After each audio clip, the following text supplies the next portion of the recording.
Silk की साड़ी पहन के एक महिला जितनी खूबसूरत लगती है शायद ही किसी और वस्त्र में लगे, और ये हर भारतीय नारी को पसंद भी होती है। मगर क्या आपको पता है जिस रेशम के धागे से सिल्क की साड़ी तैयार करी जाती है वो धागा कैसे तैयार करा जाता है, और क्या उसे बनाने में रेशम के कीड़े को मारा जाता है? तो चलिए मेरे साथ बिना किसी देरी के वीडियो शुरू करते हैं। आपको दिखाते हैं सिल्क का धागा कैसे बनता है और बताएंगे इससे जुड़े कई और राज। तो सिल्क बनाने की शुरुआत होती है मलबरी के खेतों से। आप यहाँ पे देख सकते हैं चारों ओर मलबरी के पौधे लगे हुए। इन पौधों में से मलबरी के पत्तों को अलग कर लिया जाएगा डंडियों के समेत, और फिर इन्हें ले जाया जाएगा कारखाने की ओर। मैं आपको बता दूं इन पौधों की एक बहुत बड़ी खासियत होती है कि अगर इनकी जड़ें मौजूद है तो दोबारा से उग जाती है। इन्हीं पौधों को आप आम भाषा में शहतूत भी कहते हैं। अब इन सारे के सारे पौधों को बढ़िया तरीके से बांधा जाएगा और फिर एक साइकिल पे लाद के इन्हें ले जाया जाएगा कारखाने में। शहतूत के पौधे सबसे ज्यादा सिल्क वॉर्म को पसंद होते हैं। इसी पौधों में से निकलते हैं रेशम के कीड़े। तो सारे के सारे पौधों को लेके आ चुके हैं और यहाँ पे अब एक एक करके सारे के सारे पौधों को बिछाया जाएगा। आप यहाँ पे देख सकते हैं एक एक डंठल को लिया जा रहा है, उसे बिछाया जा रहा है और नीचे आपको दिखने शुरू हो जाएंगे सिल्क वॉर्म।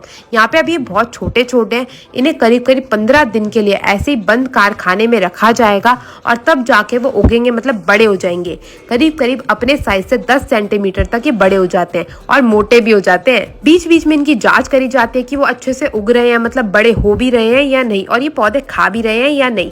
और आप यहाँ पे देख सकते हैं यहाँ पे थोड़े थोड़े बड़े होने शुरुआत हो चुकी है और करीब करीब 15 दिन के बाद यहाँ पे हमारे सारे के सारे सिल्क वॉर्म या फिर रेशम के कीड़े बड़े होके तैयार है। आप यहाँ पे देख सकते हैं कितने मोटे मोटे लंबे लंबे आपको अब दिखने भी बढ़िया तरीके से शुरू हो चुके हैं। अब एक एक करके सारे के सारे कीड़ों को अलग करा जाएगा पौधों में से। तो इनका खान पान होके बड़े बड़े मोटे ताजे तो बढ़िया तरीके से हो चुके हैं। अब बारी आती है इनमें से सिल्क निकालने की, जिसके लिए एक बड़ी सी जाली ली जाएगी। ये जाली जो है ना दूसरे आकार की होती है। इसमें बड़े बड़े आप जो लंबे लंबे सरिये देख रहे हैं ना, इसी सरिये में ये बनाते हैं सिल्क। तो उसके लिए सबसे पहले इन कीड़ों को लिया जाएगा और अच्छे से इस पूरी की पूरी जाली के ऊपर बिछा दिया जाएगा। आप यहाँ पे देख सकते हैं एक जाली में करीब करीब 1000 से 1500 कीड़े आ जाते हैं, उससे भी ज्यादा आ जाते हैं कई बार। तो एक एक कीड़े को थोड़ी थोड़ी जगह करके छोड़ा जाएगा ताकि वो अच्छे से अपना शेल बना के बढ़िया तरीके से सिल्क तैयार कर सके। और अब इन्हें ऐसे ही छोड़ दिया जाएगा 3 से 8 दिन के लिए। 3 से 8 दिन में ये अपनी लाल ग्रंथियों से एक खास प्रकार का प्रोटीन बनाते हैं जिससे सिल्क का या फिर रेशम का धागा बनता है। आप यहाँ पे देख सकते हैं 8 दिन हो चुके हैं। अभी आपको दिखेंगे हर कीड़े के ऊपर ये पीला पीली से आपको परत दिखनी शुरू हो चुकी है। यही पीली परत है जो प्रोटीन भी है इनके लिए और हमारे लिए सिल्क। मगर अगर आप ध्यान से देखेंगे तो यहाँ पे हर एक कीड़ा अभी तक जिंदा है, क्योंकि सिल्क का जो कीड़ा होता है ना वो ऐसे नहीं मरता। उसको मरने में करीब करीब 10 से 20 दिन और लगेंगे। तो उसके लिए अगर आप देखेंगे सारे के सारे सिल्क के कीड़ों को निकाल लिया जाएगा इस जाली से अलग करने के बाद इन्हें ले जाया जाएगा इन्हें उबालने के लिए। तो सबसे पहले इन्हें ऐसे ही रख दिया जाता है कि कुछ कीड़े अपने आप ही मर जाए। इस प्रोसेस के लिए इन्हें कम से कम 5 दिन के लिए ऐसे ही छोड़ दिया जाता है।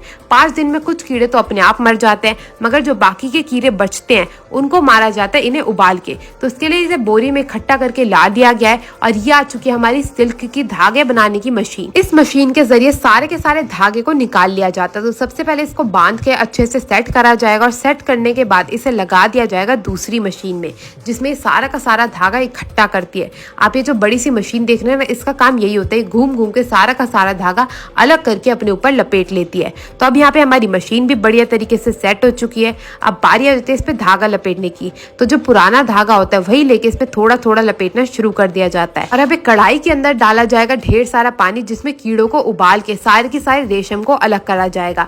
तो यहाँ पे हमारी अंगीठी भी तैयार है। अब धीरे धीरे करके कीड़ों को लिया जाएगा और उनको अलग कर करके उबालने के लिए पानी के अंदर डाल दिया जाएगा। आप यहाँ पे देखेंगे कैसे कीड़े तड़प तड़प के अपनी जान दे देते हैं जो बचे होते हैं, और बाकी का जो कीड़े होते हैं वो खुद ही मर चुके होते हैं। तो उनको तो कोई फर्क ही नहीं पड़ता। अब ये जो पीली पीली परत है ये है हमारे रेशम के धागे।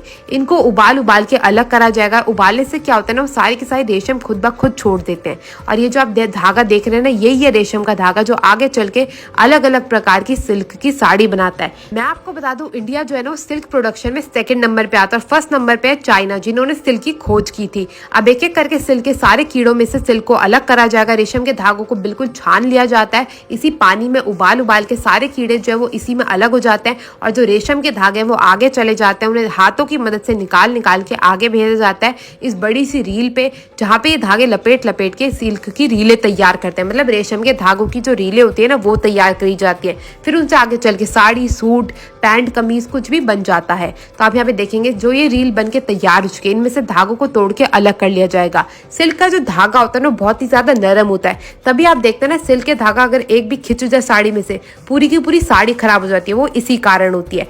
आपको कैसी लगी वीडियो जरूर बताइएगा। मैं मिलती हूँ अगली वीडियो में, तब तक के लिए टेक केयर, गुड बाय।